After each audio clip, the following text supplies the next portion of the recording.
Brad Domingo, ang laki ng kayamanan dito ni Felix. Hello guys. Good morning guys. Ayun guys, ang ganda oh. Ayan ang ano ko. Small but terrible ko yan. Bakit kasi ininat ang buhok? Dapat hindi eh. Bagay eh. Hello guys. Nandito kami guys. Nagkape na. Ito guys. Good morning guys. Ito, magtingin naman tayo. Tinuturuan ko lang kayo guys kasi para ipamamana ko sa inyo yung kaalaman ko pagdating sa pagbabasa. Pagbabasa ng mga bato. Ayan, di ba? Ang laki ng triangle ha. Ayan.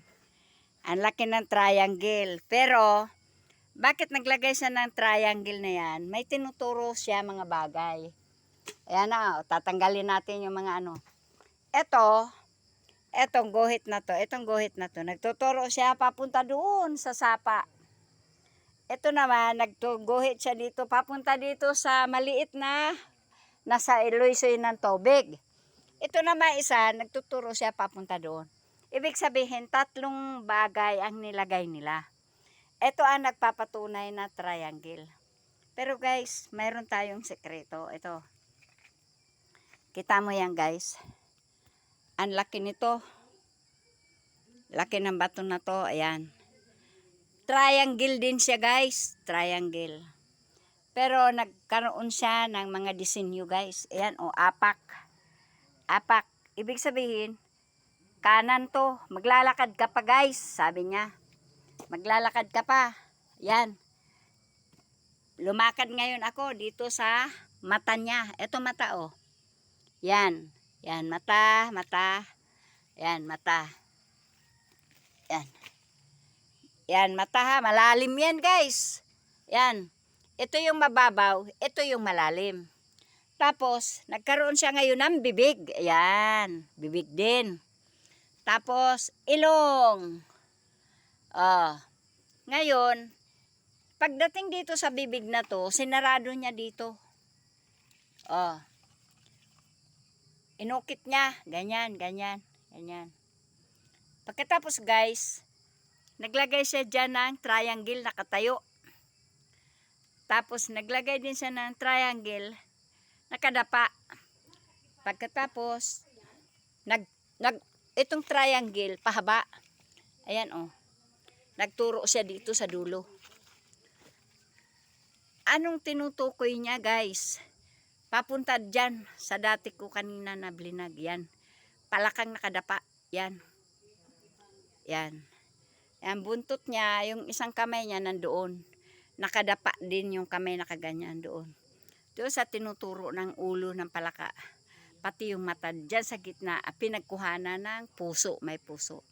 Ito, kunikta ito. Kunikta ito. Tsaka yung paa na yan. Yan. Paa yan guys. Paa. Kunikta yan. Papunta dyan. Kaya sa dami ng bato na ginagawa nila, pag hindi ka marunong magbasa guys, talagang huhukay ka lang ng huhukay na wala kang makukuha. Pero kung marunong ka bumasa, naglalagay sila ng mga palatandaan kung paano mo siya makukuha. Ayan o, ito mata din to. Yan. Ito mababaw na mata, ito yung isa malalim.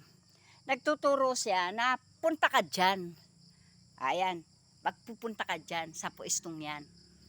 Ayan ang mga tugon sa project na yan. Dami no guys. Ito pa. Yan magkapatong niya na bato guys. Yan. Tapos guys, ito ito mga mga legit to guys na mga palatandaan.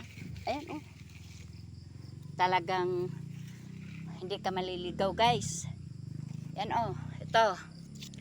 Yan. Ito mata. Tapos itong mababaw na mata. Itong mata naman na ito malalim, ito naman mababaw. Sabi niya nandito banda, dito banda. Kaya pupunta ka doon guys. Lahat mayroon sinasabi. Laki ng araw, nakaukit to guys. Yan. Yan oh. Malalim ang ukit niya guys. Yan oh. Baon yung daliri ko guys. Yan. Kaya guys, nagsasabi na dito ang item. Naglagay din siya ng arrow. Oh. Naglagay din siya ng arrow guys. Ayan. Yan. Doon pa rin ang turo guys.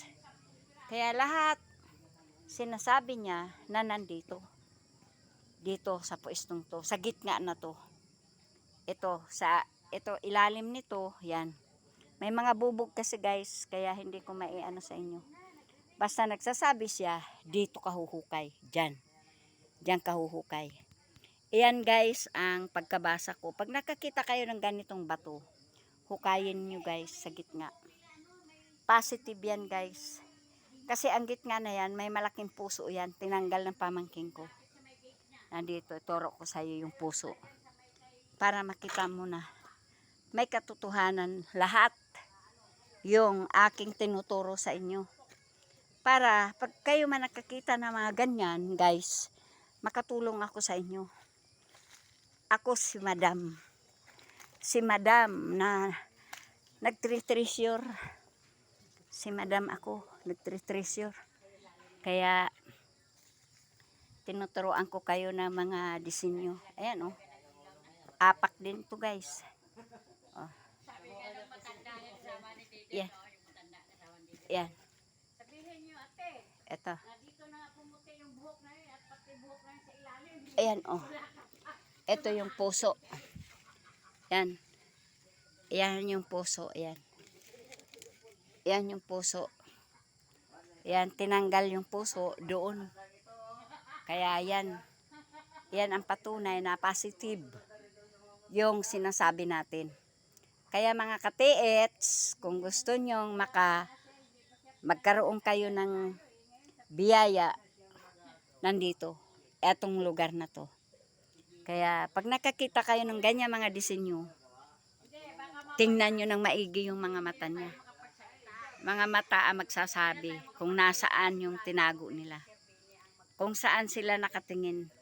Ikutin nyo, subaybayan nyo mula doon sa unahan.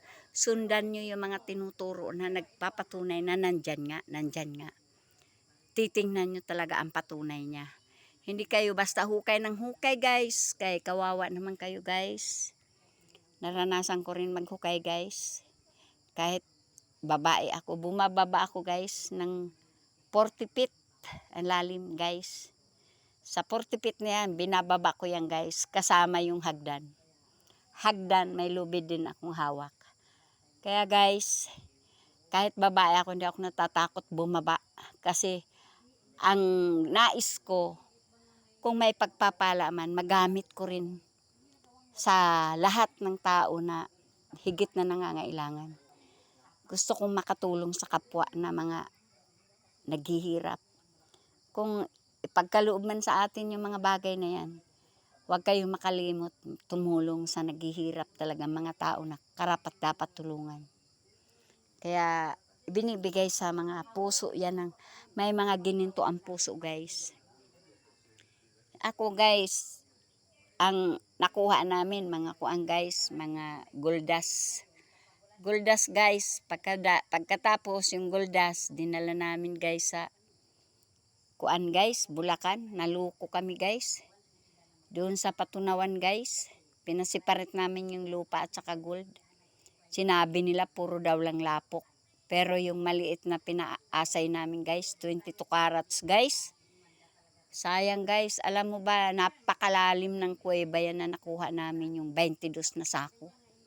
Wala kaming pinakibanabangan guys. Kaya hindi na ako naniniwala sa ako magproproseso na mismo. Nagsasarili na ako. Dumadampot ako ng mga bato guys. Proproseso ko. Ako nang nagluluto ng guldas.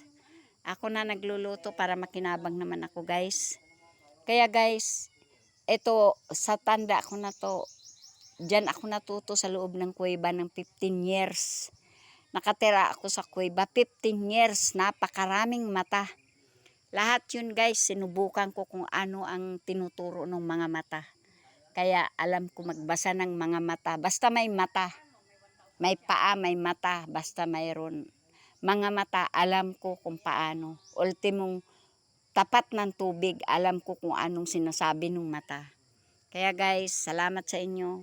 Karagdagan kong turo sa inyo na makinabang naman kayo sa pinaghuhukay nyo. Mahirap maghukay guys, biro mo yan. Halos 20 years ako naghukay. Pero hindi naman ako nabigo guys. Marami naman akong natulungan guys na yan lang mga linuluto ko. Mga ganyan. Ganito kalaki, lulutuin ko yan. Isiseparate ko sa buhangin. Kaya guys, salamat guys. Watching my vlog sa inyo guys na matulungan ko kayo. Magpatuloy lang kayo, basta tingnan nyo yung mababaw lang. Pag nakita nyo yung mata, dukutin nyo guys. Kung malalim, pag 1 inches, ibig sabihin, 5 feet yan. 5 feet. Pagka 2 inches, 10 feet na yan. Kaya guys, ang lalim na mata, dukutin nyo, ganyan ninyo. Ganyan ninyo. Ganyan ninyo. Kung hanggang saan ang lalim, ibig sabihin malalim. Kung mababaw lang guys, 5 feet lang o 3 feet lang, ganyan. Kaya, ayan ang turo ko sa inyo. Okay, bye-bye guys. Tingnan nyo na maigi ang mga mata. Bye-bye. Subscribe please para lagi kayo makakapanood ng aking at saka likes din. Mag-comment din kayo guys. Pwede rin kayo magtanong kung anong dapat gawin. Okay, bye-bye. Salamat.